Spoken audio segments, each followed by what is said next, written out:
Good afternoon, ladies and gentlemen. I'm not going to stand there. That's way too high up. My name is Mabatu Ndwandwa. I'm here as the person responsible for this room for the WSF 2022 for our session this afternoon. And I'm hoping that it will be a vibrant one. And feel free to ask any questions and debate with our panelists. That's why we're here, to understand how we make the world better. I am now going to hand over to Monica. Monica is our moderator for the session, and I hope she'll take good care of us. I'm tempted to ask something that I know may be out of my way, but can I please do that? I'm just looking at this lady and that gentleman there. If you can help me take the questions down as well, because I'm rapporteuring for even just the questions, then the other stuff I will do myself, the discussions. I really appreciate that. Is it fine? Yeah? Is it fine? There's some way that I want to ask, but I didn't want to. Is it fine if I ask you? Is it? Are you sure? Okay, and she will help me. She knows why I'm saying that I didn't want to ask her. But let's have a vibrant session. This is the World Science Forum. You know, if you've attended the other ones before, you know that it's not too rigid and hierarchical. We are all free to, have this session be our session. So let's make it our session. And I guess you're here because you are also part of the knowledge that will be used, in taking some of the discussions further. Thank you very much. Wonderful. Good evening, everyone. Good evening, everyone. Thank you, Mabatu, for the kind introduction. My name is Dr. Monica Kamkwema. I'm from the University of Pretoria's Future Africa and Innovation Africa Division, as well as the Department of Architecture, where I work in the field of urban spaces and health. I'm very excited today to introduce our very wide-arrayed panel, in which we'll be focusing on... Am I out of shot? Which is the shot? Oh, okay. So we'll be talking... Oh, good to know. Okay, so in this panel discussion today, we'll be talking about social justice and how that contributes to the development of healthy urban environments. And then in terms of that also, how does climate action collide with this? And how can we as researchers and young and older researchers work around this and use youth citizen science to contribute towards this? So in the beginning, to start off with, I'll introduce Dr. Milan Tandwa. Dr. Milan is based at the University of Cambridge, where she works on the Global Diet and Activity Research Group. Her background is medical anthropology as well as health economics, and her passion for improving health in vulnerable urban populations has led her towards the field of urban health, where she works in translational research, focusing on environmental and urban health. She primarily works on health impact assessments and uses these to model resilient food and built environment interventions that support health eating and active living within cities. Dr. Tandu works all across the Southern African region, as well as being part of the GDAR network, which she'll tell you more about. And the outcomes of her work serve towards social integration, as well as shaping implementation of strategies and urban policies. Dr. Tandu, I'll pass over to you. Thank you. Thank you very much, Monica. I don't know if the slides are coming up. Here? The slides are not coming up here. Thank you. So it's here, let me try with this. Well, it's a pleasure to be here, accompanied by various members of the GDAR network, and you'll learn more about the work that we've been doing now for over a couple of years. But I just joined, so I'm a bit fresh on the project. For the next hour or so, we'll be talking about urban health. And over the last 2 days, I know that we've been talking a lot about social justice, but social justice in cities, I feel, is something that is worth spending a bit more time on. I'll start by introducing the GDAR network. So GDAR works, it stands for Global Diet and Physical Activity Research. There are general aims of the project, one of which is to generate evidence around non-communicable diseases. It's to bridge the gap between research and policies. And maybe I'll just stand here, sorry, because I'm looking at the slides here, but they're not appearing. So, and the third one is to build the next generation of leaders in the field of urban health. I'll settle in a second, sorry. So we have here quite a complex slide about our theory of change, but because we're all researchers and we all know what this is, I'm just going to show you who we are. So we're a team of approximately 40 people over 7 different sites. You see them here. Maybe I always like to have a show of hands. Do we have anybody here, from Cameroon? Oh, so Felix is alone today. Anybody from Kenya? Jamaica? Oh, wow. Okay, we have South Africans? Yeah. So South Africa is one of our sites, but we also do work in Nigeria. Welcome. And Brazil. So what's interesting about this project is that all of these sites have many things in common as well as differences, but most of them are facing high climate vulnerability, risks to NCDs, non-communicable diseases, and then, of course, very high rate of urbanization. So why low and middle income countries? And I know this term is not used by everyone, but these are the stats that we'll be using for this presentation. So we know that 80% of all deaths that are occurring due to NCDs occur in countries that are fast developing. We also know that 90% of all people dying on roads are happening in these countries. Anybody knows what's the percentage of vehicles in Africa globally? Yeah? Over 70% of people that die on roads are in Africa, but Africa only holds 6% of all motor vehicles in the world. So talking about urbanization means that we have to take into account all of these different factors and why there is such large inequities across regions. Lastly is, of course, the conversation around pollution-related deaths. 92% of all pollution-related deaths in the world are occurring in these countries that are developing very, very fast. And cities. So quick zoom in into cities. We know that cities today, they cover 3% planet, but they do more than that. They add 78% of all GHG emissions. They consume 80% of all global energy, and they also consume 60% of all domestic water for only 3% of coverage. We do know these graphs. This is the graph for urban population growth. And in addition to being a demographic challenge, we know that it's also a health and social issue. Most of the people who will actually live in cities in the next 30 years will live in African and Asian cities. What does that mean? Cities are spatially segregated. And we're in Cape Town, and I know a lot of you live this on a daily basis and understand how different facets of human growth and population growth in cities can be segregated in space. Poor neighborhoods are targeted often for displacement, dismantlement, and we know that there are issues from affordability to access across different sectors: housing, transport, water, and our team here will be telling you a little bit more about all of these sectors in a minute.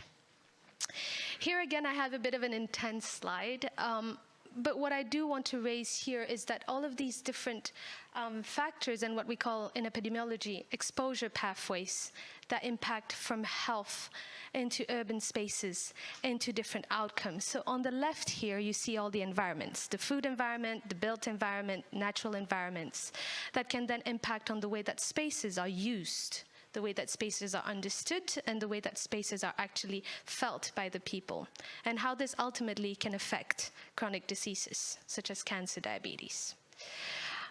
in our jargon, we call this a syndemic approach. So syndemic because not only these factors can aggregate, these factors can disaggregate, and they can have feedback loops. We go back and forth between all of these four squares. So the complexity of the interlinkages is what we're actually looking and targeting at. Quick triangular, I don't want to say framework here, but it's a bit idea. We have health and NCDs at the top, urbanization on the left, and climate change on the right. So we're looking at all interventions that can affect these three different components. And I will not go into much detail now, but I think it's important as we go through the next hour or so that you think of our project as something that's constantly doing this triangular movement from one to the other, and looking, for instance, in urbanization, different aspects of density. In climate change, we're looking at different factors such as air pollution, but also flood risk, precipitation. And when it comes to health and non-chronic diseases, we are focusing particularly on food, as you can see this photo, and I know this is a huge topic here in South Africa, and on physical activity, which I have to say I've been very impressed since I've been here with the waterfront. So for people who are not from the health background, non-communicable diseases are diseases that demand long-term treatment, so this means a lot for the type of research that we do. And I guess one big question related to that is, why is NCD prevention so important in these sites? Anybody would have something to add here, or a comment about NCD prevention in these sites? Prevention is easier than treatment. Great, yeah, prevention is easier than treatment, or more important. Anybody else? Yeah, a topic that has been raised, yes? I think we do all want to be healthy. Most of our sites are African sites, in addition to the Caribbean sites. The median age now in Africa is 19, compared to other countries of Europe, for instance, where it can range between 38 and 43. So prevention in that case is really important, and I'm sorry I'm doing that again, is that the young population will have NCDs by the time they're mid-age. And what this means in terms of economic gains or economic loss, in terms of social justice and in terms of economic development and growth, actually will have a large impact. If the current patterns persist, NCD will be an epidemic that we won't be able to address so easily. So we're thinking not only about how this will cripple the society, but how this will cripple the way that our healthcare systems work. Moving on to the food environments. We look at different facets of the food environments, and there are experts here on the panel who will be able to describe that better, but we both look at external and internal dimensions of health. So how food is accessed, but also the pricing of food, the locations, and all the different types of desirability of food sources. When it comes to the physical environment, I do know there's some urban planners in the audience. I've met a couple. So sidewalks, transportation, street lights, etc. And of course, climate change. I have to say one of the most important things that we've seen so far is that what we think is important for a site is often not so important for the people that are living in these cities. So a major part of our work, and I'll introduce that in a second, is about asking people what they really care about and what actually matters to them when it comes to climate. So I guess the question that we'll answer for the next hour or so will be, okay, how can cities contribute to social justice? And how can they contribute at the same time to healthy environments? So that's what we'd like. A quick one, before I move on. Who thinks here that urban health in low and middle income countries differs from urban health in higher income countries? Yes? Everybody? Nobody thinks otherwise? Great, it's interesting. I mean, different audiences say different things. It's quite evident, but we can discuss that later. So, there are characteristics to urban health in fast developing countries. On the left here you can see, anybody can recognize this photo on the left of this bus station? Any Ugandans in the audience? Okay, so this is the bus station in Kampala.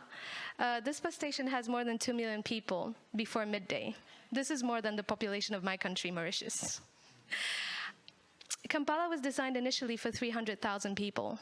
It now hosts 4 million. And this goes up and down in the day, right? Plus or minus 1 million each time. So this doesn't really happen in cities that are not so fast developing. You also have very high levels of air pollution. I won't talk about the numbers in flooding, but this basically wraps it up. The problems that we're facing are problems of time, but also of space, and the magnitude of the health impacts are very large. Magnitude and direction. Second thing, investments in Africa. I saw a number in one of the readings. 2/3 of all investments in Africa are still to be made in the next 10 years. So what this means for new cities and cities that are developing fast is really big. We have here Monica, who's leading on the Urban Citizens Clean Air campaign. I put it up there. There's a lot of potential for citizens to collect their own data. So we're also looking at that. What does participatory data collection mean? And then finally, this year, African cities have joined the C40 movement for climate change. We've had 10, I think, 10 or more cities that have signed. I just have a couple of slides and I'll be off. So, what are the underlying conditions for social justice then? What we're learning now throughout the projects is that we need strong engagement from different partners. And we'll show you this, how we're doing this. We need transdisciplinary approaches, and we need strategic mapping of actors and understanding how these actors work together. This is our engagement framework, how we investigate the climate factors and what type and who we're involving in this engagement, and how this engagement is also related to what we've learned from COVID-19. In a nutshell, we're applying this approach, asking deeper questions about what are the roles of these people, what type of knowledge do they bring to the table, what is their agency. We're co-designing and co-producing. Here you can see the graph of people that we've been engaged with and that have been co-designing the research. And you can see that across the sites, we have unequal numbers of stakeholders. We're working on increasing the representation across the stakeholder types. And good news or bad news, we have had a lot of exchanges with policymakers, and that has been really enlightening to see how that differs across sites. We're also looking at different sectors. Here you can see that the sectors of finance, education, policy, health, transport are sectors that are very well represented. But we have sectors that are a little bit less represented, like agriculture or climate change. So here we have the stars of the consultations. We've been doing that over a year now. We've consulted 400 people, 7 different cities, and these have been the dates. Some pictures for you. And I would wrap up with a quick note on barriers and opportunities. So what have we found when we're thinking of addressing stakeholder engagement, co-designing of research, transdisciplinary methods across 3 large fields, urbanization, climate, and health? We found that there's a lot of barriers to addressing social justice within this framework. First is the bureaucracy of working across sites.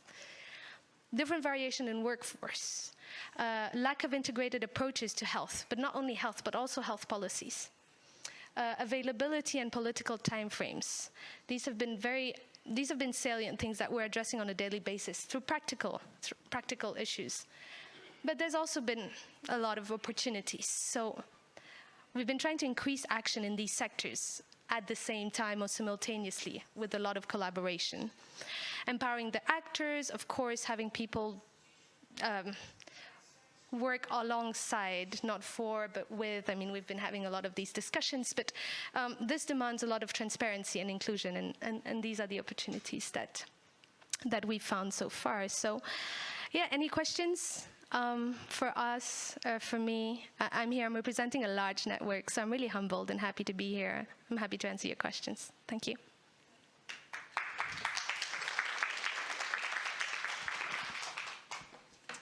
Wow, thanks.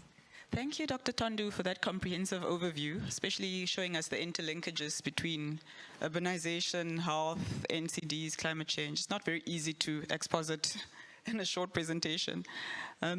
So I'm going to give us 5 to 10 minutes for any burning questions. Otherwise, actually, we can move on to our panel and then pose general questions. I don't know, what's the general feel in the room? Are we fine to move on?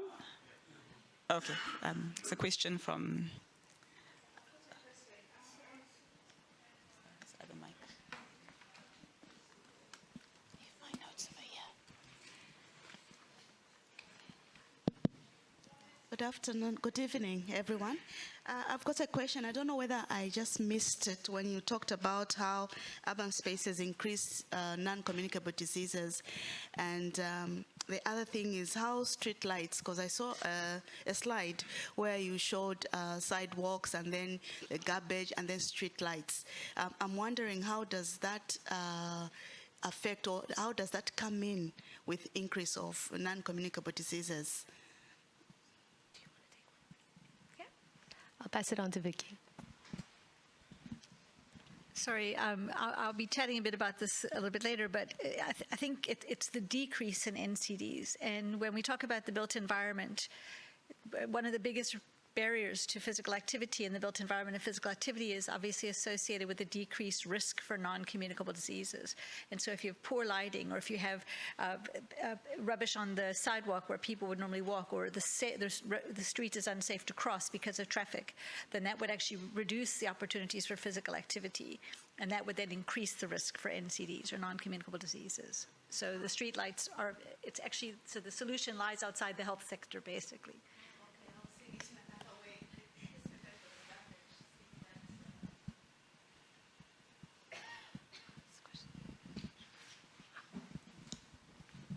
Okay. In the course of your presentation, I noticed you engage policymakers. But what I would have loved to see, maybe that's implicit in a way, is the engagement with politicians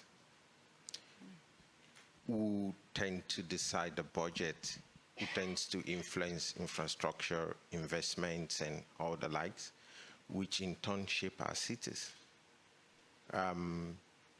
What has been the response in the course of your engagement, particularly across different contexts in developing countries?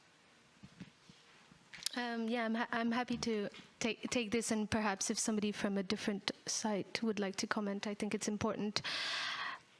I think the bigger part of the work was first to map people who not only know about the topic, but also people who don't know so much about the different topics. Because I would say when we talk about big data, I like to talk about thick data. What is the data that matters? And often the data is what's in between these knowledges and actions and agencies. And I would say that having policymakers on board would include sometimes politicians, but the process of engagement for us has been to make sure that it's a recurrent process, and we'll have 3 over the next year. So even if at the beginning we may have more policymakers or less politicians or policymakers or communities, or we're also looking a lot to technicians and academics, we're planning on getting the subsequent consultations to fill in the gaps. So I think that's one good thing about doing research that's over large periods of time, is that I agree with you, having policy makers that are direct politicians. Is that what you're saying? You make a difference between the two.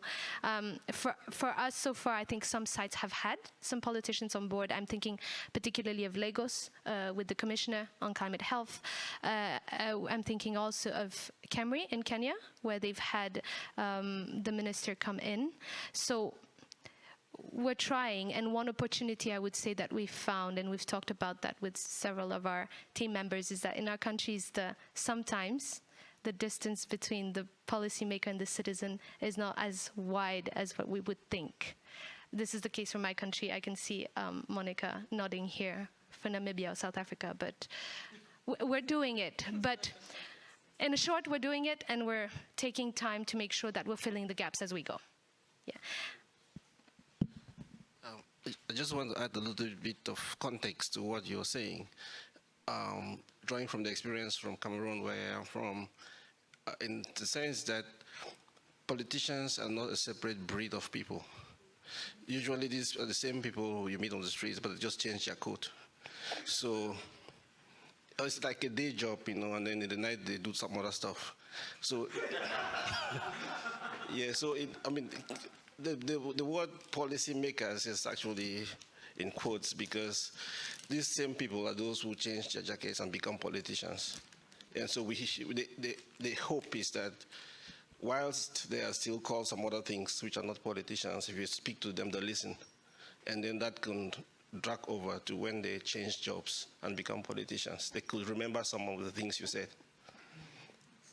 Meanwhile, I think some of the other things we have been doing is to try through these policymakers to develop policy briefs.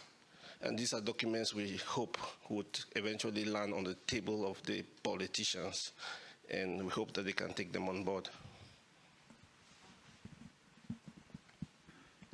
Okay. I think I'll do 2 more questions before I launch our panel, because I'd like you guys to have an overview of what the panel is actually going to discuss in case they answer your questions in the course of the conversation.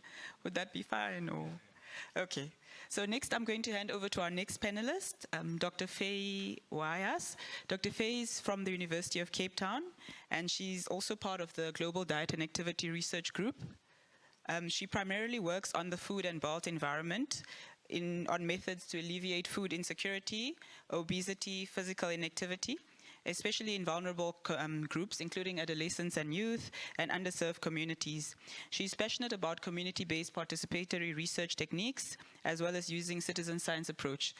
She's also an NIH Fogarty Global Health Equity Fellow, a member of the network of Golden Key International Society, and an African Science Leadership Program Fellow.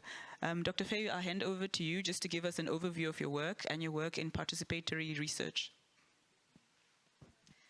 Thank you very much. I hope it's fine if I take a seat. Before maybe just go on, Dr. Faye, can I have a request that when you ask a question, maybe just say which country you're from?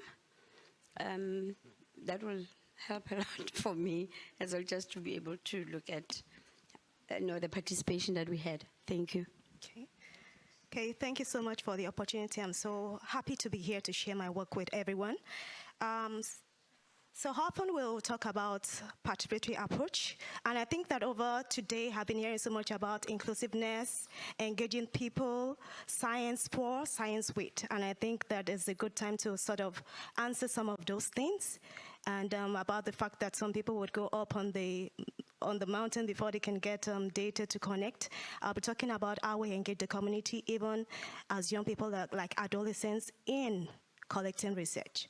So what actually is this participatory approach? You know, it's not about the everyday. Somebody said this morning that we've gone beyond just people being passive. You sit down, they ask you questions, and then that's it. We have gone beyond that. We want people to be active, participants to engage, to be involved in the research. And that's what I'm going to talk about. I'm going to talk about the work that we have been doing over the couple of years, which we call citizen science approach. So I'm not sure if this is working, but okay. I don't think it is. Okay. It is. Okay. So citizen science approach, what is it exactly? I know that it's a term that started in 1990, but it's an old method, and it's more or less that when non-researchers, when they participate or they take part in whole or in part in research, and that means they can start collecting data, they can analyze data, they are involved in the data collection. They are not just being passive, they are being actively involved in it. It's not us researchers being only telling them what to do, is we co-creating, working together. And there's so many different kinds of citizen science approach, which I will get to. And we call people that are community members that are involved in the citizen science approach citizen scientists. So when you do hear me talking about that, you know that I'm referring to everyday people who have become more or less researchers, like we are, collecting data and being involved in research. Okay, so I think I will stand up because I can't see really what's happening there. Sorry, excuse me.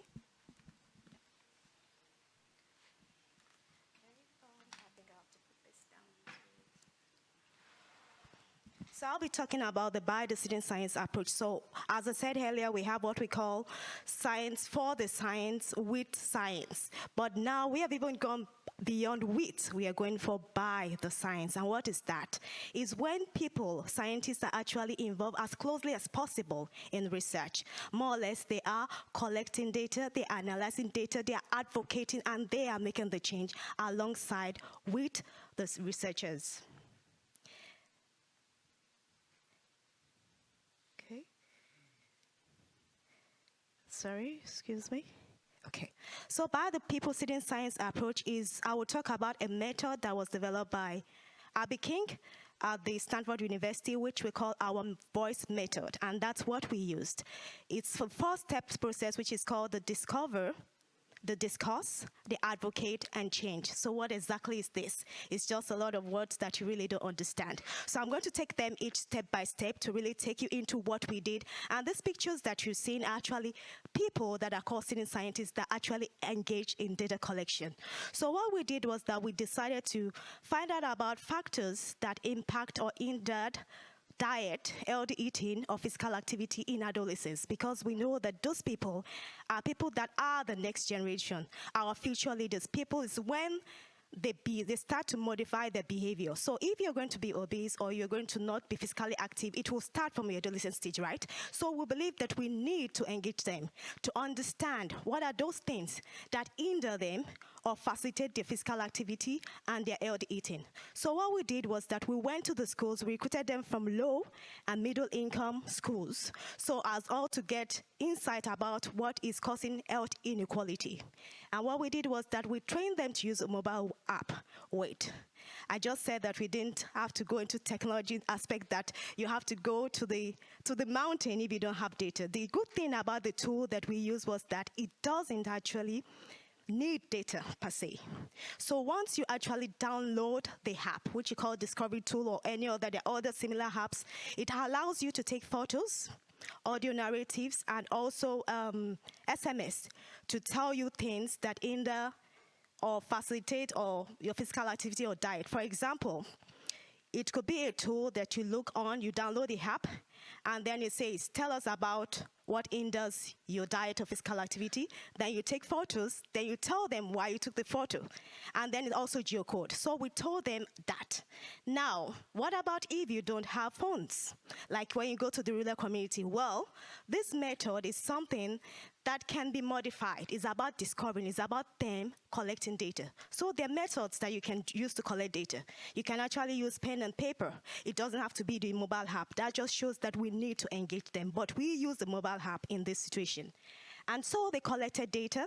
They themselves, the adolescents that we recruited from the school, collected the data themselves to tell us what are those things that are making them ill and healthy in their school environment, in their home environment, in their neighborhood, in their journey from home to school.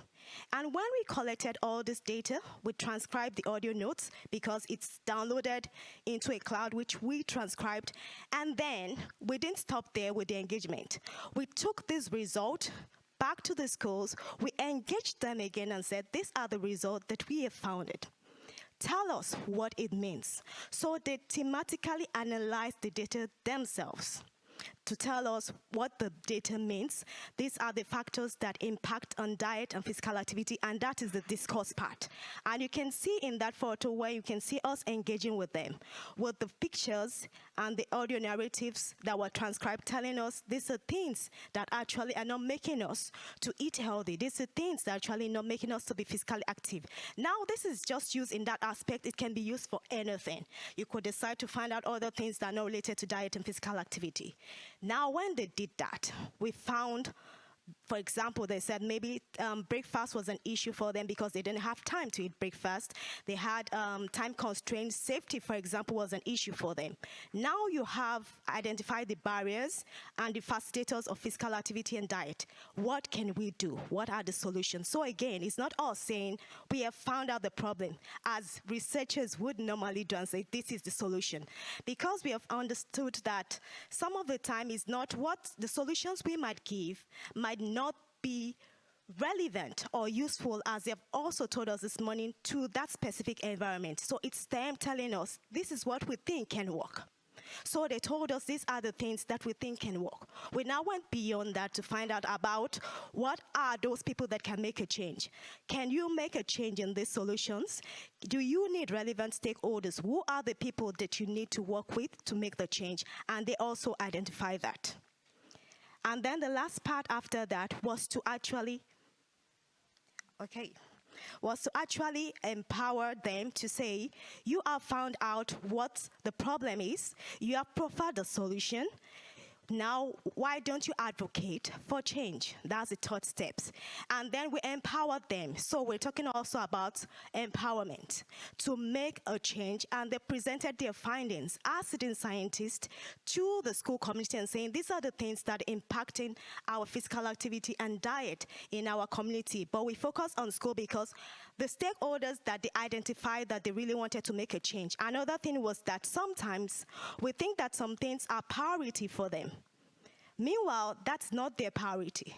For example, we might say, oh, okay, maybe you need access to physical activity facilities. And they might say, no, it's safety that is my situation. So they were able to tell us what were the priorities and what was very important to them. And they presented their findings to the school authority to say, this is the problem we have. For example, I can remember one that stated that they did not think that physical activity, looking at the physical activity aspect now, that physical education was prioritized. They felt that the teachers were not engaged. They didn't think it was important. So rather than them engage in doing physical education, they just sat and did nothing. And they felt they could do more. They felt that they could co-create activities with the teachers to actually make physical activity more fun, more engaging, and thereby get more physical activity. Another thing was that they felt that they didn't have competitive sport, for example. It might seem like a little thing, but you know, engaging with them, you could realize that all they wanted to be more physical active was to have competition integrate. And then we said, what can you change? And they decided, so there are levels, there are things they could change by themselves with a little help from us. There are things that they realized that they needed other stakeholders that they might not be able to change themselves. But we now said, now you have identified this, we can take it forward. But let's look at what you can change at your level. So they chose a project in each of these schools. We had 3 schools initially, and then we had another 3 schools to also look at things that also impacted on their hygiene and safety. And they chose a project to work on.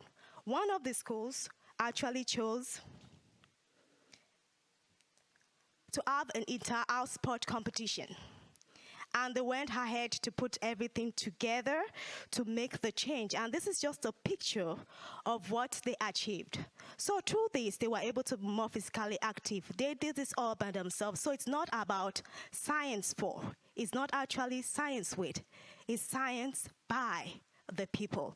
And this, I think, is a solution that can really help to promote health equity, that can help to promote social justice by us working together as one community, finding out what are those things that you can do, realizing those things that they need collaboration with, having a voice, learning to listen. Most of those adolescents said they never really got the time to really voice their opinion.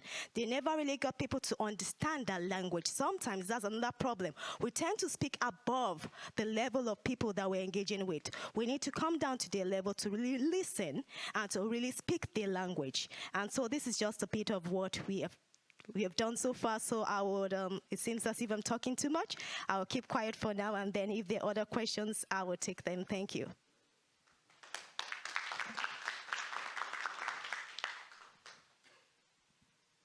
Okay, wow. Thank you, Dr. Faye. That was very inspirational to see, especially like highlighting our blind spots as scientists, thinking we know the solutions, whereas actually solutions come from the community.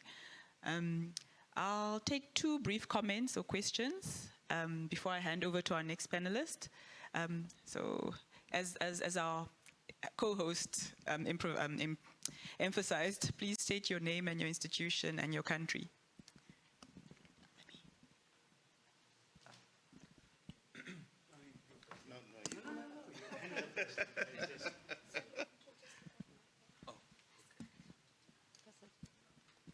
Oh, I wanted to ask a question.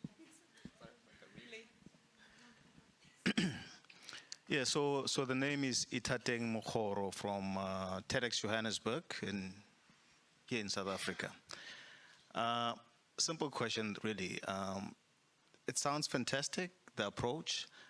Kind of reminds me of human-centered design from a design perspective.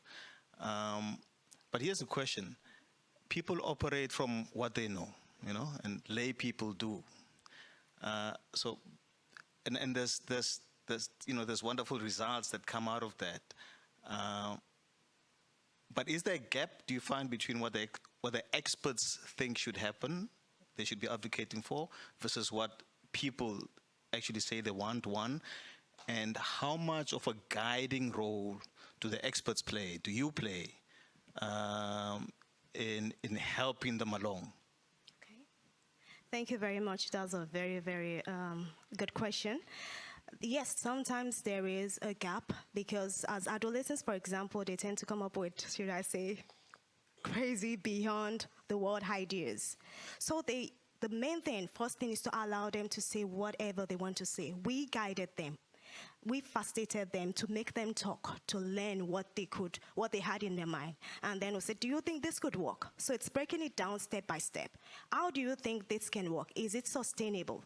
Is it something that can, what do you need to make this happen? And then you find out that later on, they sort of discarded some of the things they said they thought could work. And later on, they focused on something that they themselves could change within their circle of influence. And those other things that they still felt were important, that maybe their preferred solution might not work, we kept them. But we also reanalyzed the data in another project to find out what are the gaps or the differences that we as experts would recommend and they would recommend. Now, I went a step further. We did what we call co-designing interventions. We took some of those interventions. We took some of those known policies or recommendations that are known to work. We put them together, and we put them together in a survey to relevant stakeholders, including the adolescents, the parents, the teachers, and we said, these are lists of interventions based on the research that we've found out. What are those things that you think are most feasible and most important? And I think by that, with the combination of relevant stakeholders, we are able, and which we are just wrapping up, to get the result that will be beneficial to everybody. So we took their result, we took other things from studies, and we combined them together, and we threw it back to them to find out what will be the most visible and most important thing to work. And that is what we work with at the end of the day. But still, they went ahead to make the change that they could change within their own circle of influence. Hello, my name is Al-Fadl Osman, and I'm from the Sudanese National Academy of Sciences. I'm here from Khartoum. And I guess my question was that it's really nice to see you guys doing particularly diet and exercise work in low and middle income countries. There's an increasing body of literature over the past few years, particularly how amazing exercise is, and we all know it because we feel great right after we finish exercising. But I wanted to know if there were any research into also like advocacy in ways to kind of increase the uptake by these populations that you're working with, particularly in things like diet or exercise. So I've only lived in Khartoum for a year. I grew up in the West. I moved to Khartoum. I go on my daily jogs, or I'm trying to eat healthy, and my family looks at me crazy.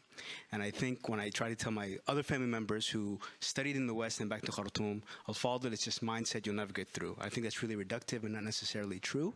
So I wanted to know, have you guys considered or looked into these dynamics? Because at the moment, I could see that citizen science advocacy may not be the best way alone in Sudan, and I don't want to wait for my family members to, get sick and then,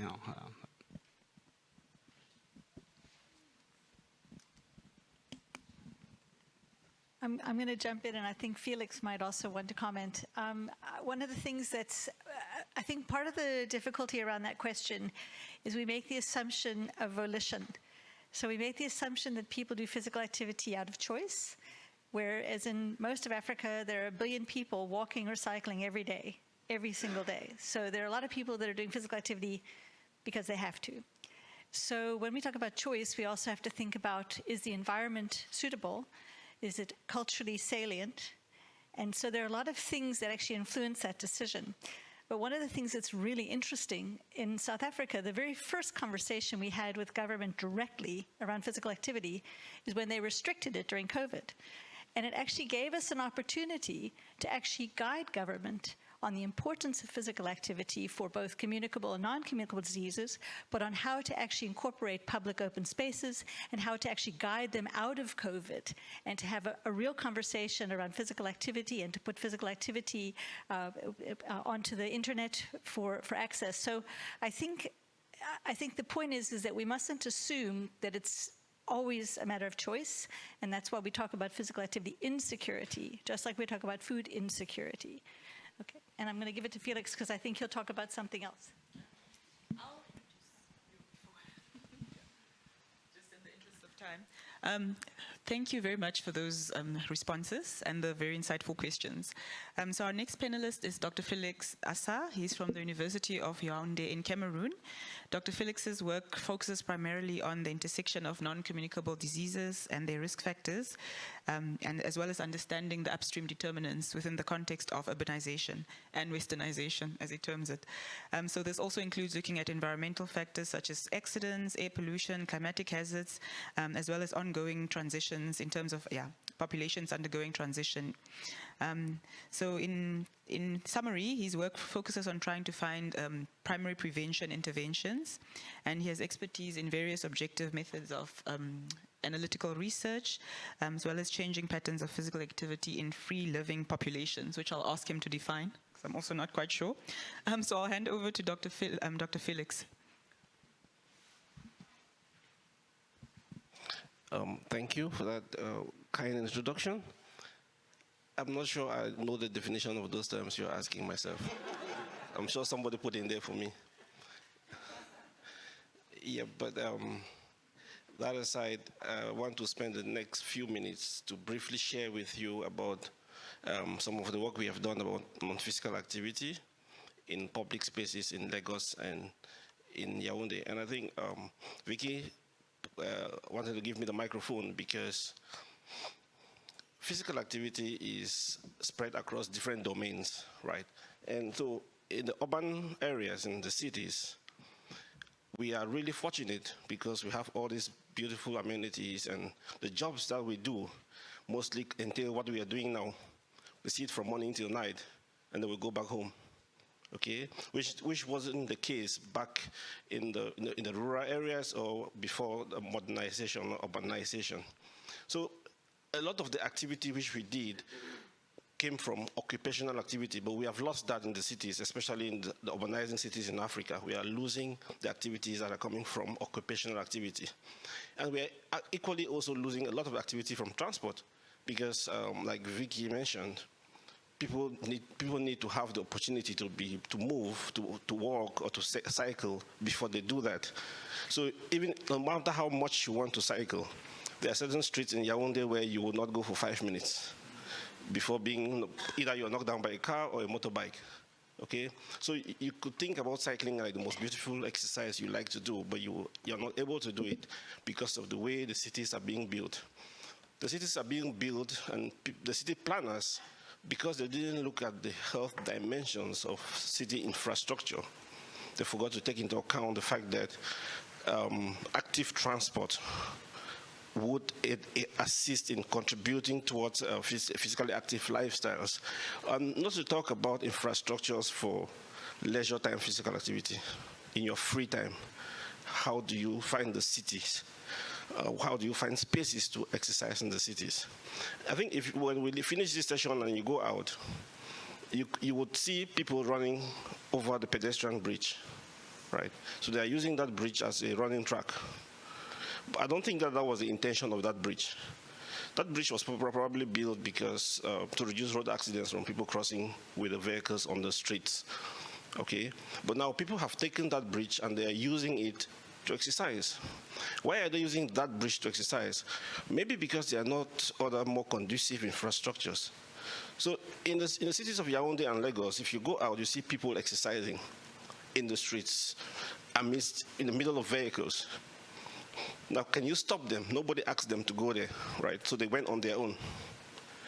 But because of that, they're exposed to certain risks. They're exposed to risks from injury, accidents, but they're also exposed to pollution. because exercising in the middle of cars, and most of these cars, the emission levels are over the roof because of the age of the cars and the poor maintenance. So these people are exposed to some of these risk factors, but they are going out for a healthy purpose. They want to be healthy, they want to be active, but they are indirectly accumulating certain risks that would expose them to certain diseases, especially NCDs. But we don't need to stop these people from going to exercise. So what we did in Yaoundé and in Lagos was that because they're already using these spaces, we decided to approach them and ask why are they using these spaces and how are they using these spaces? Well, how do they perceive the risks of using these spaces with respect to what they wanted to benefit from these spaces? Okay, so what did we do? We started by, of course, like my colleague said, we researchers, we sit in our offices behind our computers the whole day. At times we assume that we know everything, but we don't know everything.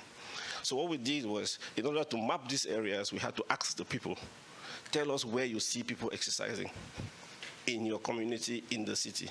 Okay, so we did a citywide dissemination of a dissemination survey to ask people, where do you see people exercising? Where do you see people using public infrastructure, which is not meant for exercise, or even if it's meant for exercise, but it's not appropriate for the exercise they are doing? Where do you see these people? Right, we made the survey, and we got a list of all the sites where they found people exercising in Lagos and Yaoundé, and we sent field workers down to these sites to go and speak with people who are on those sites exercising in order to understand the motivations that brought them to exercise in those spaces, what they aimed to achieve, and what they thought were conditions that could negate the effect which they wanted to attain by exercising in some of those spaces. So those are some of the spaces we found in Yaoundé. You'll notice that these spaces are all over the place. Some people exercise in the middle of the streets. Some people use road intersections, the roundabouts, to exercise. Some people exercise on the bridges. Some people exercise on the railway tracks when the trains are not coming, of course. And so people use all sorts of spaces to exercise. And those are some of the sites we found in Yaoundé and spread across the entire city. And in Lagos, the typologies, the different types of spaces that people were using were almost similar, which means that Lagos is not entirely different from Yaoundé as the Nigerians would want to think. So, and even in Lagos, those spaces were spread across the entire city. Okay, so these are some pictures of the spaces. Like I said, you see people are bold enough to exercise even when the cars are passing, or some people exercise in parking lots when the cars are not parked. So you can imagine the exposure that these people have to the emissions from these vehicles. Okay, once in a while you notice some people have the opportunity to have a road which is empty, no traffic, and then they use that road, all right? But it's not always the case. And especially in the less fortunate parts of the city, you see there are many things like rubbish on the walks, sidewalks, or where people, in the footpath, where people could exercise, which impedes people from exercising. So in both cities, we had a workshop where we called some of the users of these sites who came together, and we had an exchange with them, guided, of course, and then they briefed us about some of the aspects which they found appealing that made them to use these sites, as well as some of the things that they thought were risk factors or were risks that they exposed themselves to using these sites.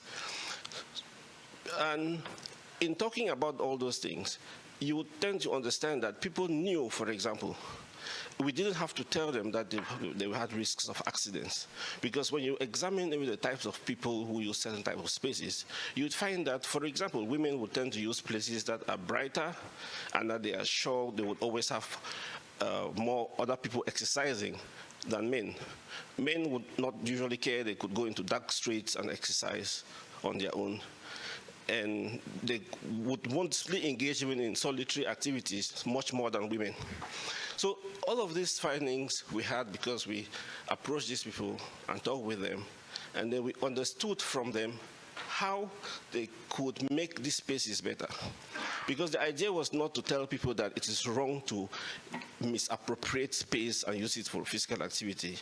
Because the original intention is a good pursuit because it's for health, right?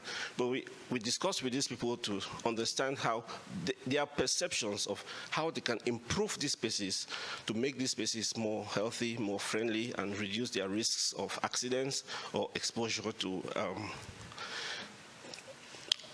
air pollution. In both cities, we had actually intended to measure the air pollution levels across the different sites where people exercise, but it wasn't possible due to financial limitations. So what we did in both cities was we took one measurement across the city, across the year of air pollution levels, and we are still analyzing some of those data, but it showed very clearly that there were significant risks of exposure to certain species of air pollutants in both cities. And this varied across different seasons, across different times of the day, as well as whether it was a weekday or a weekend day.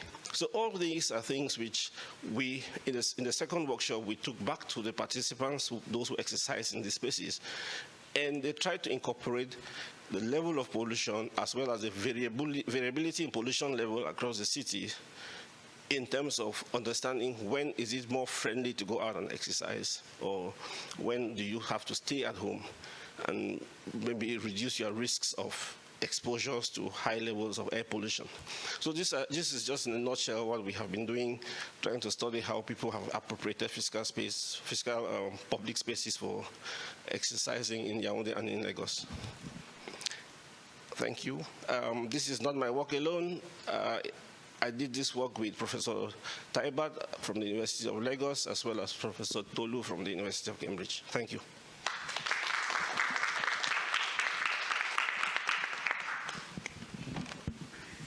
Thank you, Felix, for that very highlighting the health dimensions of city infrastructure and how often our cities aren't actually designed in ways that are conducive to health. And I like that you pointed out the air pollution aspect, because that's another important invisible infrastructure within our cities. I'm going to hand over to my next panelist in the interests of time, unless there's a very burning question. Okay, I'll take one question. It's not burning. I don't want to burn anybody. Thank you very much. I just wanted to say that the two. Just mention. Oh, sorry. My name is Oyewale Tomori. I'm from Nigeria. I just wanted to mention that the two presentations, there was something that was common, people participation in the research they're doing.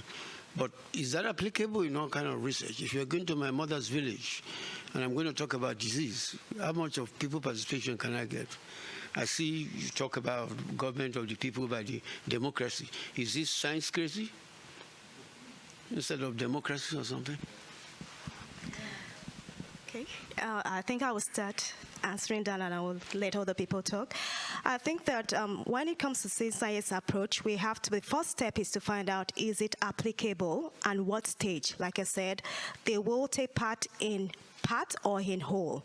So I think that most of the research, there is at least one stage that which they can participate in. So it's about the level of participation. Is it realistic? Is it worthwhile? Is it because it's not time consuming that you're not doing it, or because it's convenient? Because some of the time, citizen science approach, for example, is time consuming. It takes time. It takes relationship. But most often enough, it's not as if it's not applicable. It's just the fact that we don't want to go that route because we have so many other projects we want to do. So the first thing we need to find out is it applicable? Look at all the steps of the research process. Which one can they be involved in? Which one do you need their input? But most especially, the results, when you have found it, and the dissemination aspect, they are key. And I think everybody can be involved in that, because that is very important. Even though they're in a rural place, they can be involved in dissemination and actually finding out about the result. Another thing we do is that most of the time we are done with the findings, and we never go back to the community that we've taken the result back to feed back to them. And by feeding back to them, you get more findings, you get more feedback, and I think anybody can do that. Thank you. Just to add a very quick part of that answer, I know that I'm not teaching Prof anything new in the sense that one of the problems we have had as scientists over the years is that we don't know how to communicate to different audiences. And we are struggling to learn how to communicate to different audiences. So even in your mother's village, Prof, you can tell them what you do as work and they will understand if you speak in their language.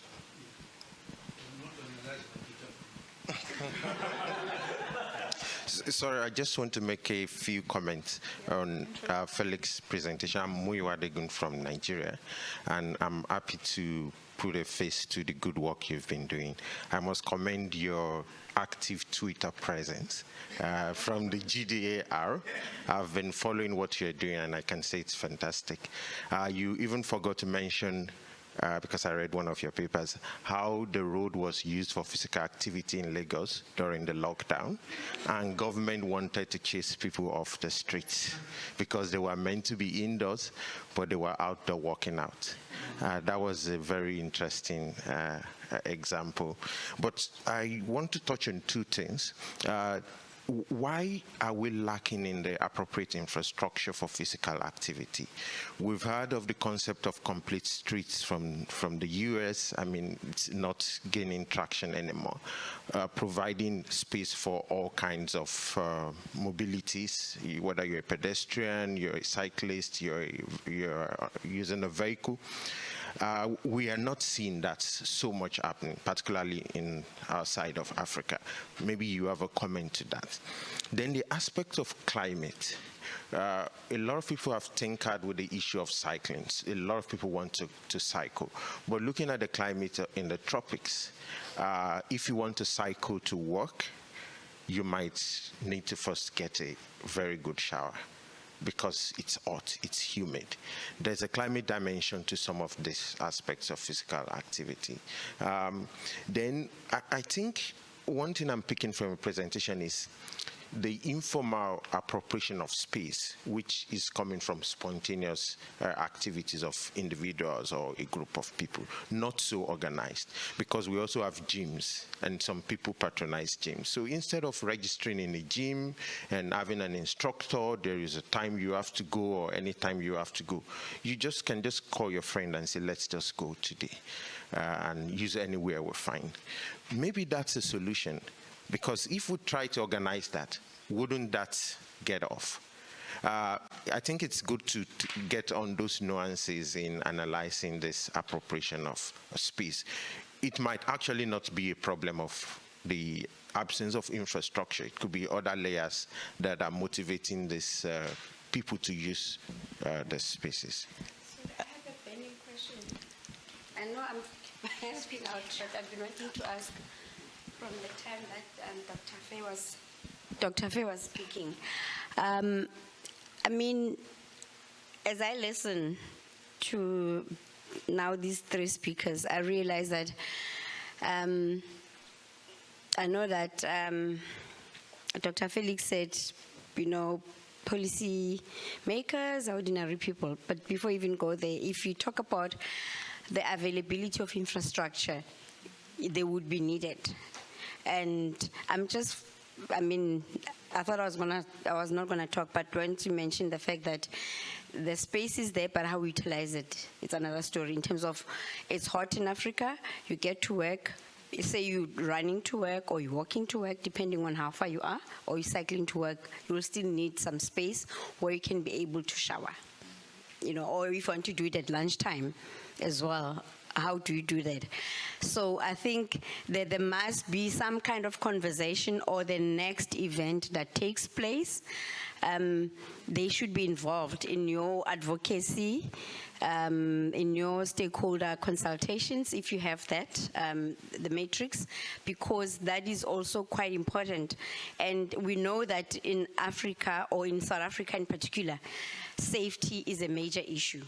As you've said, women would want to be where everybody can see us, not where people can't see us.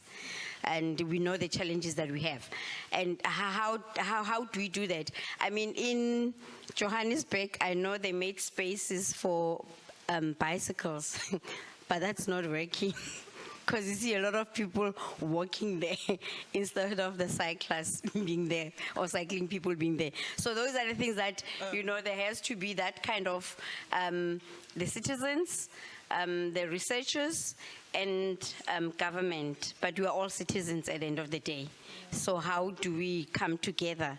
I mean, you know how difficult it was for us this past weekend to get even our senior officials to be part of this walk that was there as one of the big side events for the World Science Forum.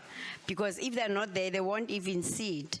You know, and maybe the gym is expensive. I mean, we can't afford it. But if we have these spaces, that could be another way of promoting healthy ways of living. Wow, thank you, Mabatu. That's a perfect segue to my next speaker, who's actually going to highlight the points that you just illustrated on in terms of discussing physical activity insecurity. But before I go off, let me introduce Professor Vicky Lambert.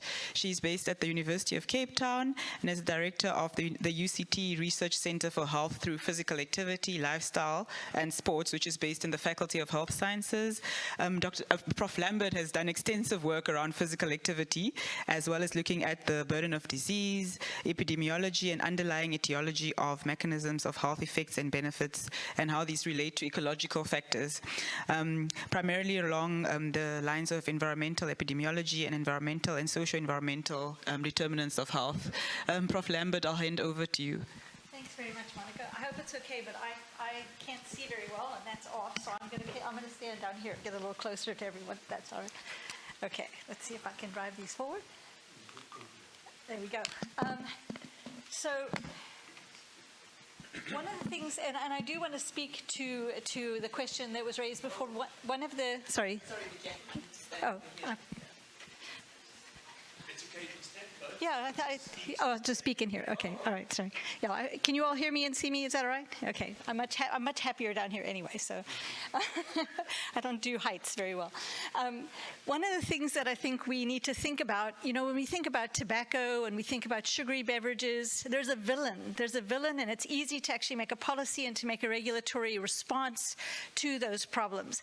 But when it comes to physical activity, we haven't framed it as a rights-based issue, and yet the World Health Organization says we have the right to the highest attainable standard of health. And UNESCO actually says that we have the right to participate in sport and physical activity and play. So this is a fundamental human right. And the other thing which I think is really important is that we now understand that physical activity has found its place because it's actually recognized as part of the Sustainable Development Agenda. So it's not just a health issue any longer, but physical activity addresses no poverty, health for all, gender equity, quality education, resilient cities, life on land, equitable partnerships. It addresses all of those aspects. And when we think of the word development, it's broadly understood as processes that enlarge people's choices. And it goes back to that question of choice that was asked earlier today. And that's a definition that's used by the United Nations. So I really want to frame that because I want to introduce a concept to you. And I mentioned earlier, most of us understand food security or food insecurity. And that's when we think about food insecurity, we think about enough nutrition that we can live a healthy and active life, and it also incorporates the concept of food preferences. And we can think of physical activity in the same way, and we can talk about physical activity security, and that involves agency and volition, that people actually have a choice around it, and that they can have a safe environment in which to be physically active, and that they can have an infrastructure in which they can be physically active, and they can do something like dance, which is culturally salient, or they can do something with their children, or there's an outdoor gym in their neighborhood which has got equipment that is actually looked after and taken care of, or that they can walk to a shop and actually take care of their daily activities. It has meaning and preference. In other words, it is something that they prefer to do, not something that they have to do, that there's an enabling environment, and that they have the skills and competency. So, for example, in South America, they have programs called Recrevia. These countries are similarly challenged to the countries in Africa, and yet the government funds programs for physical activity classes in communities close to where people live in open public spaces. It can be done if there's political will. So physical activity security is when all people at all times have physical and economic access. And that's economic access goes to your question about gyms, to sufficient, safe, and enjoyable physical activity to meet not only their health needs, but also to promote physical and emotional well-being, and importantly, social connectedness for an active and healthy life.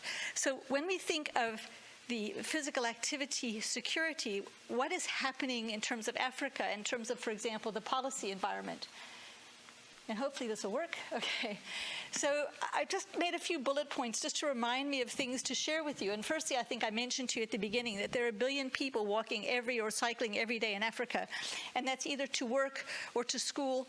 And yet what we know, and this was mentioned by Milan right at the beginning, that the pedestrian fatalities in Africa are 30 to 40 times higher than those experienced in Europe.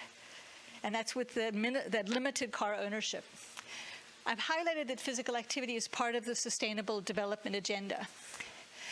Felix talked about domains of physical activity. So we have volition, that is choice, or utilitarian, because I have to get to and from places. But we also have leisure time physical activity, which is something which we do for recreation and has meaning outside of fitness or health, but something we might do for enjoyment, something we do with our family. And then we also have household activity, things that we actually have to do to maintain our house. And you may or may not be aware, but the World Health Organization actually recognizes not just moderate physical activity as healthy, but light physical activity that we do that doesn't even necessarily increase your heart rate or breathing rate. And so what you're doing now is unhealthy, okay?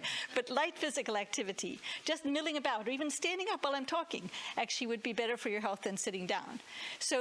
So anything that actually increases those opportunities. And so we have these domains of physical activity.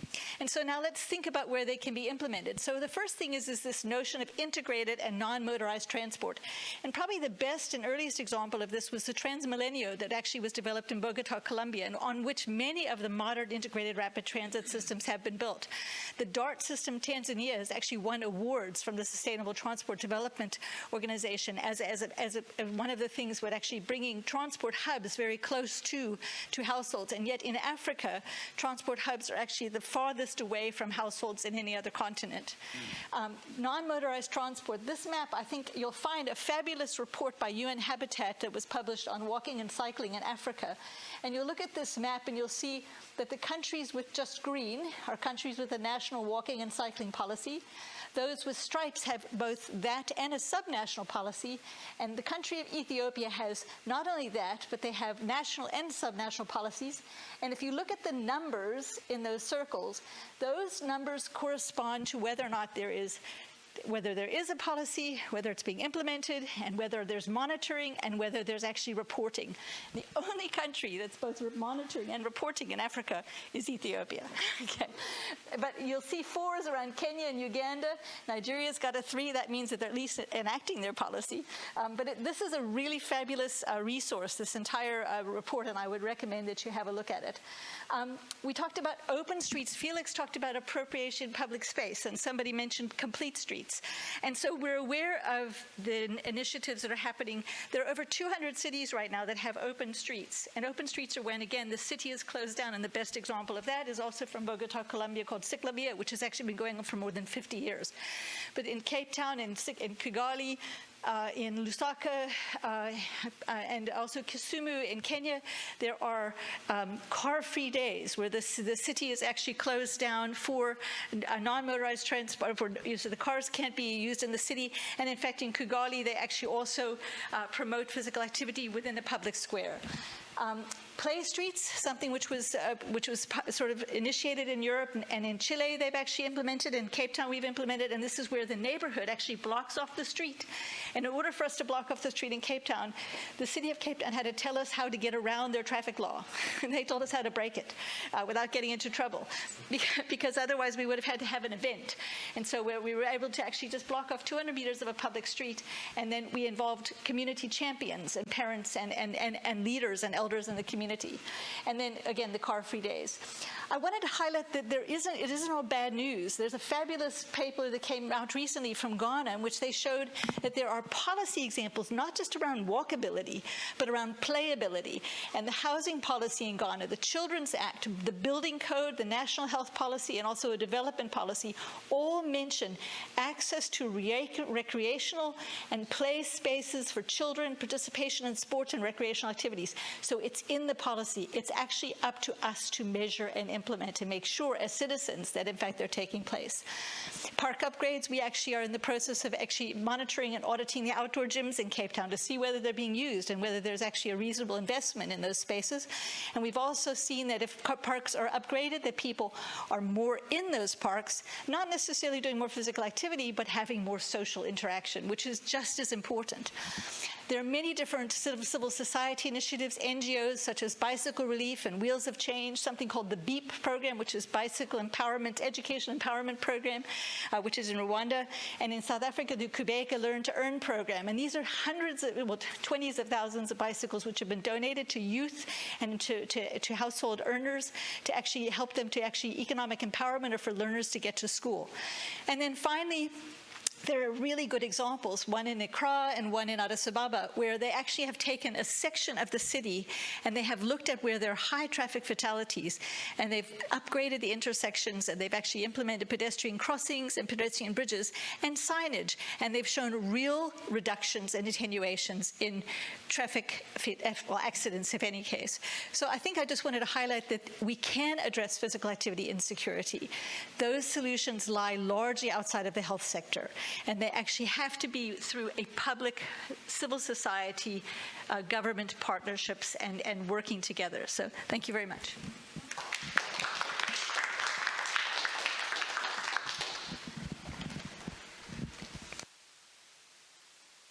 Thank you so much, Prof. Lambert. I enjoyed this presentation so much, especially highlighting the different solutions in our cities in Africa and how urbanizing spaces, we can actually leverage on that we're still developing and we're still doing things. So there's so much room for improvements and for developments. In the interest of time, please, I'll hand over to my last panelist, and then we'll just have a general discussion at the end. So the last speaker, last but not least, of course, is Trish Muzenda. Trish is a Southern African who's currently undergoing her PhD studies at the University of Cambridge. She was previously part of my research group, so I'm very excited about it. So she currently is part of the GIDA as well, and her research focuses on understanding how governance, environmental factors, and consumer behavior interact to shape and influence obesogenic food environments within informal food and retail in low and middle income countries. So Trisha's work is motivated by the recognition that sub-Saharan Africa faces a myriad of complexities and interconnected dimensions.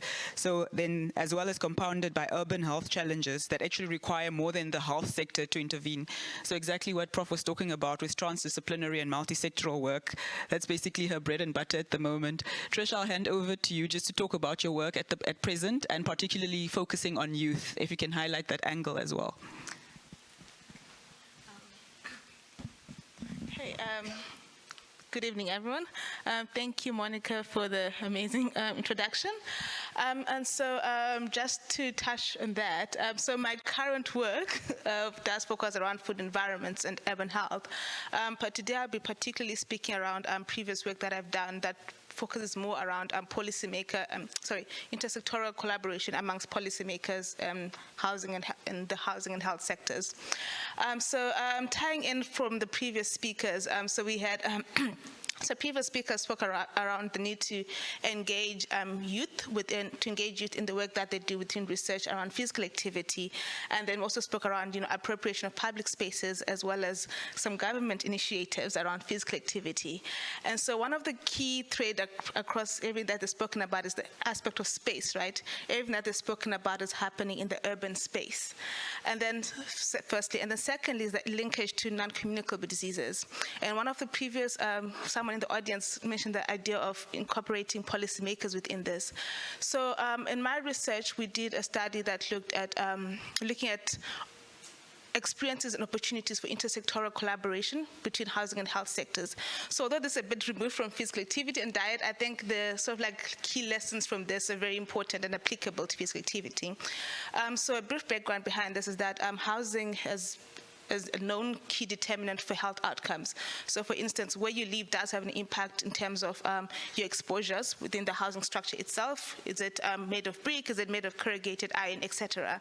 Then also the aspect of the neighborhood in which you live. So Vicky spoke around, presence of sidewalks, presence of street lamps. So those aspects of around where you live have an impact on your health outcomes. And so given this linkage, which is quite, if you come from a public health background, I think it's almost always clear to the scientists what's going on.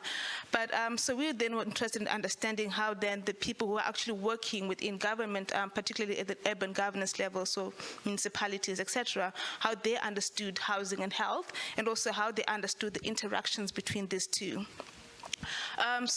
This was using a transdisciplinary transdisciplinary research approach, whereby you have the academic side of things collaborating and co-designing a research project with policymakers on the ground. So it was researchers going out, firstly identifying the policymakers, and then with the policymakers speaking around what are the sort of the key health issues, so sort of the main housing and health issues that are being experienced in Douala, Cameroon. And so for context, Douala, about 70%, Felix can correct me on this, but about 70% of people live in informal settlements.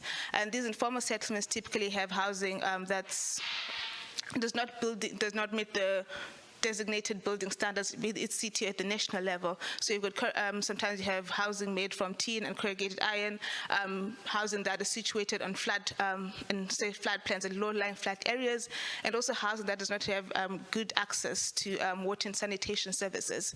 On top of that, similar to Cape Town, it's a coastal city, so it's flat-lying, and during periods of rainy season, you do have experience a lot of flooding, and this then links to the more noticeable infectious diseases. So you've got your water and vector-borne diseases, malaria, cholera, as well as typhoid in some instances. And so this is a key aspect of Douala. So when we were then asking the policymakers, so you had policymakers working within the housing sector, you have urban development, health, as well as academics within this. And so we asked them, what do they think were the key things that are happening, right? So again, the issues around water and sanitation linking to cholera, malaria, they kept coming up. And then what is quite noticeable amongst this is that you do have one or two people, particularly from health, raising issues around, linkage of poor housing. So, for example, you have mold, if you don't have good ventilation in your house, and how that links to respiratory illnesses, and how that also further links to NCDs. You have issues around overcrowding and how that may links to how people perceive themselves, and is essentially also linking to mental health. And also people talking about opportunities for physical activity, because if their neighborhoods are located very far from where they work, it means that they have less time to exercise, but rather they spend more time in transport. Commuting to work, sorry. And so these are sort of the key things that emerged. But it was quite interesting that when these were spoken about, people from housing and urban development, the main focus was around, things like water and sanitation, therefore leading to cholera and malaria. Whereas there's also a bit of, whereas when you look from the health, that's where they're raising issues around non-communicable diseases. So it became quite apparent that even though there's an overall understanding that the two are linked, the actual nuances between these two are not very much communicated across both sectors. And so there was a workshop where people spoke around a lot of these issues and discussed if there had been any work that has been done to try and bridge this gaps. And so in this interviews, we asked policymakers what some of their experiences have been in engaging in intersectoral collaboration, any lessons or any barriers that had come up. And we identified three types. So first was the consultation route, where you have one sector, say housing or urban development, that is developing a policy, or they have developing a new settlement. And so they have their documents, or they have the meetings, they invite people from the health sector or other sectors to be like, okay, this is the plan that we have. Do you have any comments on this? And then the other sectors, they give input. But the main thing about this is that it's very consultative in the sense that the main sector, i.e. housing, still maintains a hold over, the direction of what is being said. So you can make suggestions, but they may or may not be incorporated. So that's the one aspect in terms of the disadvantage of when you have different silos. Everyone is trying to protect their mandate and push their mandate forward. But in that, you also recognize an opportunity, right? Because essentially they have, you have called the house, if you've called another sector into a meeting and have sort of had an interaction. So this actually can be leveraged by individuals who are actually very interested between the two, can be leveraged to become something greater in the future. And also the idea with the consultation is also that recognition that, there is something that we can do in the future. It might not be now, but you can work on it next. Then the next one was around disaster, was a sort of collaboration around disaster management. So like I mentioned, there's a big issue around cholera and malaria outbreaks, particularly during specific seasons. During specific times of the year. So you have different people coming in. So you usually have a third actor involved. So you've got the housing department, you've got the health, but you also have the sort of disaster management teams. So they kind of have everyone converge and then discuss, this is the problem, everyone is assigned roles on how to solve this problem. So on one hand, it's unfortunate that it's a disaster, so it has a reactionary nature to it, whereas sometimes, particularly for NCDs and stuff around physical activity, it's more like proactivity that can get you a bit further. And so one of the issues around that was the recognition that these sectors can actually work together if there's a common, objective that they all recognize is important, and particularly the interest of a third partner. So, for instance, your third partner really can be anyone who understands the importance. So, for instance, you can have people in academia who understands the importance of different departments working together and convening them and working on that. Or you can also have, in this instance, let's say, an event that comes through with financing for a particular event, and then you have the different sectors in the same room. But the idea that you have some structure that is then created during this coordination of this project, and maybe you can then also leverage the structures to actually then do other work beyond the disaster that is currently at the moment. And also you have issues around, so in Douala there was the Confederations football tournament. I stand corrected in the exact terminology around this, but again, it's actually one of those instances where you have a third actor coming in, right? The football association running this, but then it also provides a key entry point for other sectors that are involved in, promoting physical activity. Sectors such as urban planning, who are actually making the space for physical activity to happen and promoting that within that. So trying to leverage this. Things that are happening. And I think the other important thing is the aspect of financing, right? So when you have events, there's some funding allocated to that, and so government sectors can also try and listen to that. And the other one was around health awareness. So health awareness was particularly interesting that it was not only led by sorry, I'm almost panicking there. So the nice thing about health awareness was that it's not only necessarily led by the government departments themselves or the government sectors, but it's also led by civil society and the communities. So what was particularly important is that civil society, in the sense of water and sanitation, again, cholera outbreaks, they then go to communities and helping them find ways of disposing waste much better, given that there are no extra funds that are coming through, but how can we best manage the situation using the resources that we have? And so the idea of having civil society then linking to the actual service providers, and then this also links to the communities as another great entry point in which you can have people from different sectors coming together for a common goal. And so looking at intersectoral collaboration, I think one of the key main three themes is firstly to have different people from different sectors identify a problem. And then secondly, identify that they all have a buy-in and they all have an interest in this, and developing objectives of around how to solve this particular problem, as well as having actionable plans for the future and how they're going to solve this issue. I will end up there. Thank you.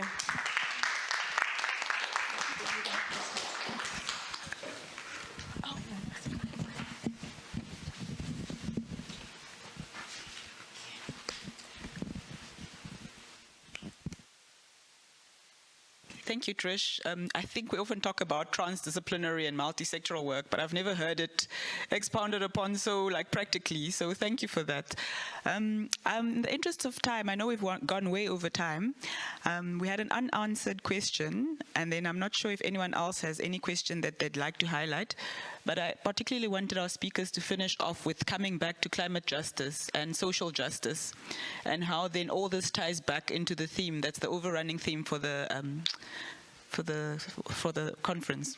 Running out of words. So firstly, we'll go to the question about infrastructure and how in Africa, or in our African settings, we actually haven't made room for the infrastructure that's needed to allow physical activity and other forms of activity. And then I think there's a question at the back. Yeah, Robbie. Can you hear me now? Hi. Roberta Perfederici from the London School of Economics. Thanks for this very interesting discussion. So I wanted to go back to the original theme of this panel, which was also including the intersection between climate and health. So you mentioned it in different presentations, but I wanted just to ask the panel to go a little bit deeper in that specific linkage. So I work on climate change, and I know that climate change, as you know probably better than me, affects health through different channels. So in terms of clean air, for instance, or access to drinking water, access to food itself, and also the increased risk of specific diseases that might actually increase due to climate change. There are also policies, especially in cities, given that we are talking about the urban and built environment, who can both address climate change and health issues. So I'm thinking, for instance, about increasing public transport, cycling, or also changes in diet. So I was just wondering if you touched any of those issues in your research, or if you have any insights on this topic. Thanks.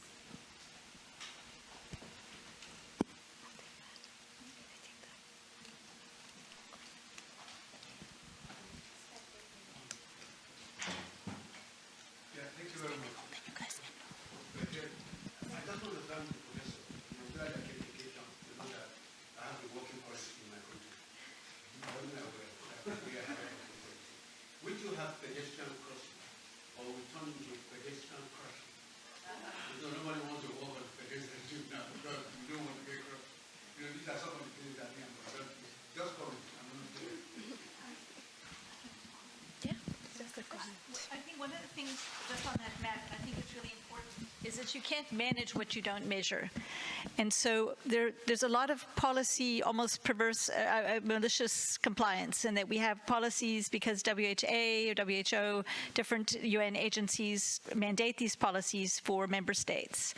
And the policies are then I found numerous gray papers, white papers, and so on, but whether or not they're being implemented. So, for example, in your country, it's a 3, which means that it's there, but it's not being monitored and it's not being measured, or reported. And so, and I think the other aspect, and I think this has been mentioned, is that civil society. In other words, if it's a top-down policy.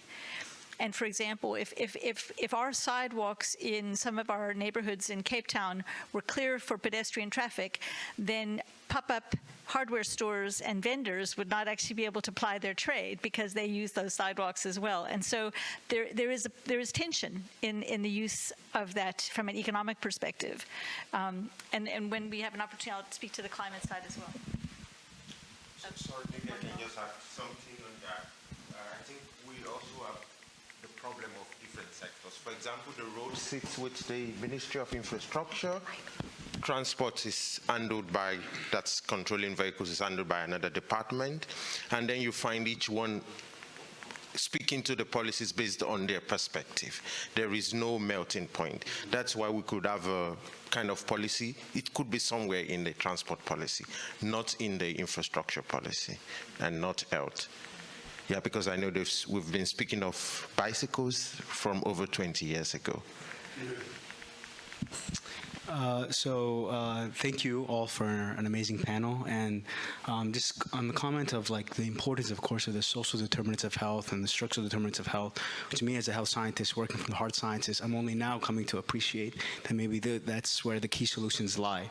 But solutions in society and through governments, we see they take time and they have other interests other than health. Well, me in health, that's what we prioritize. So I want to know first, what options are there through the health sector that are more likely to yield positive results, but also what advice would you give to us as individuals who have families in low and middle income country cities? How can we intervene in their health to get them to uptake policy, better diet and exercise? If there's anything at an individual level, is there any interventions that you guys have that you would recommend? Great, thank you very much. So I know Monica's keeping track of the questions, but I'll address the climate questions maybe, and then I'll pass it on to whoever wants to take the others. So maybe I'll merge your questions about the importance of climate in these settings and how that affects behavior with physical activity, but also the way that we address mobility, and maybe merging with your question around the linkages between climate and health. So we haven't talked so much about that here, but a big part of the work that we're doing right now is first getting the climate technicians, experts, policymakers on board, along with those working on physical activity and food. So this already has been very enlightening, because normally climate people, or in our experience so far, don't really mix up with other sectors. So this has been the first step. The second has been to actually work on these syndemic variables that we talk about. What are these variables that act up on each other? And that, I would say, merges with your response. When you're thinking about how to increase physical activity in a city, you think, okay, well, you want to create walkable paths, but with these, you have to actually create shade, right? So when we're thinking of these factors, we have to think of them in a way that they correlate in different manner than they would in different settings. And I'm saying that because I did some stakeholder consultation in Mauritius, and part of the questions we asked them was, okay, are you concerned about air pollution? They were like, yes, let's model it. And we're modeling these health impacts, no? And we said, are you concerned about traffic, deaths? Yes. And I said, are you concerned about heat? No. Nobody dies of heat, and this is a tropical country, and we've had really rising temperatures. So I think in a nutshell, what we're trying to do is rank and prioritize these variables that are not only around climate, but in correlation with climate. And I would say the first initial findings that we've had from this year is that we're looking at the right ones. No, we're looking at precipitation, at flooding, at heat island effects, and air pollution. But we forgot fires. We forgot locust infestation. We forgot a couple. So we're learning from these engagements. So I'll hand maybe over to Vicky, or I don't know if Felix wants to say something about the climate, but the interest in understanding how climate interacts with health through food, for instance. We're still learning about that, what happens when flooding to the food production, to the way that people access food, and how this then impacts on health on a long-term basis. It's happening, we're doing it, we're calculating it, we're collecting the data with and by the communities, so, yeah. Yeah, before I hand over to Vicky to add more flesh, I just wanted to come back on the social justice part of it, because the diversity we have is not really between the poor and the rich countries, but even within communities. There is diversity within communities. There is diversity even within households.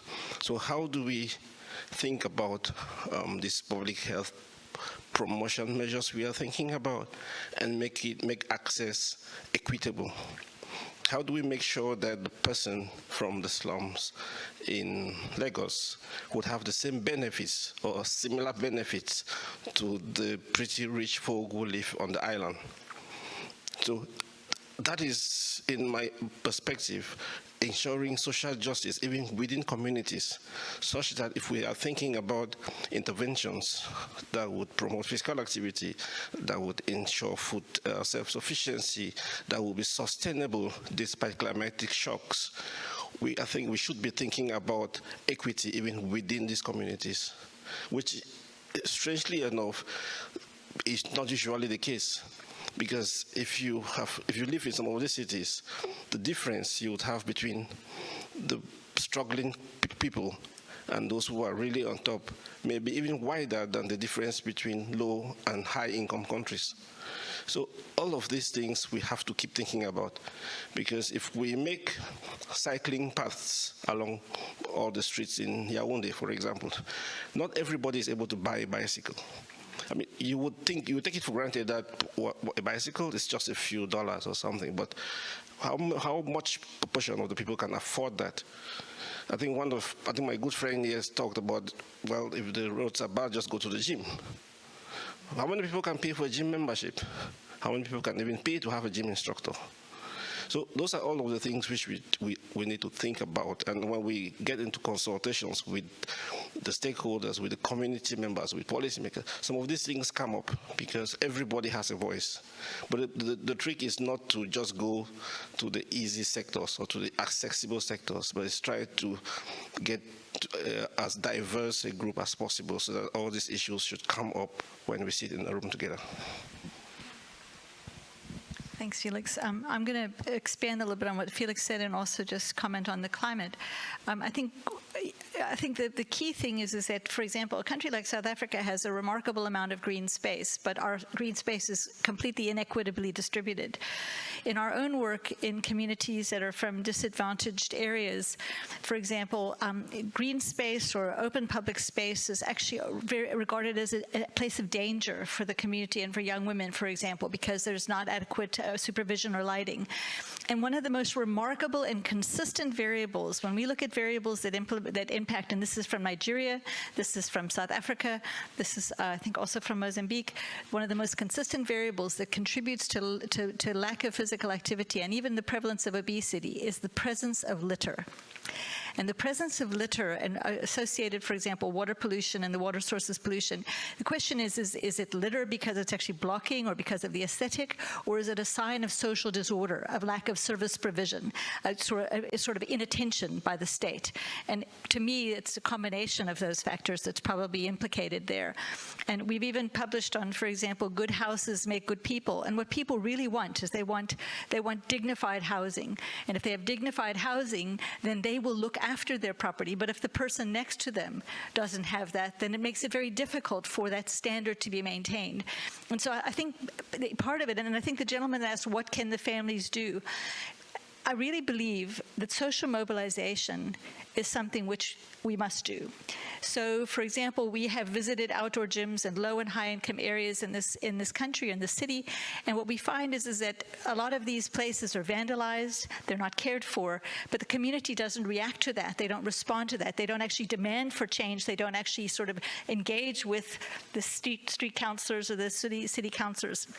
And it is, if we look at it as a rights-based issue, then as families, we can actually, as citizens, as people within the country, you can actually motivate.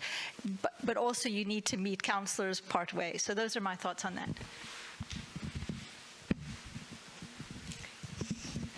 Wow. Okay. With those words, we're going to close off. I just want to thank my amazing panelists for the insights and just giving us this breadth of a 360 degree around Africa, basically.